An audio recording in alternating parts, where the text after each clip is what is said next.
আসসালামু আলাইকুম। বাড়িতে খাওয়ার জন্য 1 পাউন্ডের একটা চকলেট কেক ডেকোরেশন করব।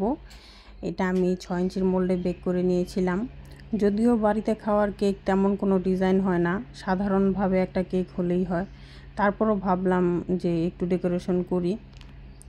তো এখানে আমি চকলেট গানাশটা প্রথমে সাইড দিয়ে নিয়েছি, তারপর হচ্ছে মাঝখানে দিয়ে সুন্দর মতো এটাকে হচ্ছে আমি চিলারে রেখে দিব, নর্মাল ফ্রিজে রেখে দিব। তারপর এটাকে আমি বের করে নিয়েছি। ঠান্ডা হয়ে যাওয়ার পর এখন হচ্ছে এটাকে আমি ডেকোরেশন করব। ডেকোরেশনের জন্য আমি পিঙ্ক কালারের ক্রিম নিয়েছি, সাথে 6B এর যে নজেলটা আছে ওইটা নিয়েছি। প্রথমে এইভাবে দিতে চেয়েছি, পরে আবার ভাবলাম থাক, খালি রাখার দরকার নেই, বাড়িতেই তো খাবো, সমস্যা নেই। আর এখানে যে টপার দিয়েছিলাম, তাড়াহুড়া করতে গিয়ে দেখেন সবগুলা টপার ভেঙে গেছে। তো যাই হোক, এটা তো আর কাস্টমারকে দিব না, ভাঙাগুলোকেই হচ্ছে আমি অন্য একটা ডিজাইন করে নিয়েছি। এভাবেও দেখতে খারাপ লাগছে না, সুন্দরই লাগছে। যাই হোক, তারপর এখানে আমি কিছুই লিখিনি, বাড়িতে খাবো কি আর লিখতে যাব। তারপর হচ্ছে আমি কিছু গোল্ডেন সুগার বল দিয়ে দিচ্ছি। এই তো ডেকোরেশন ডান।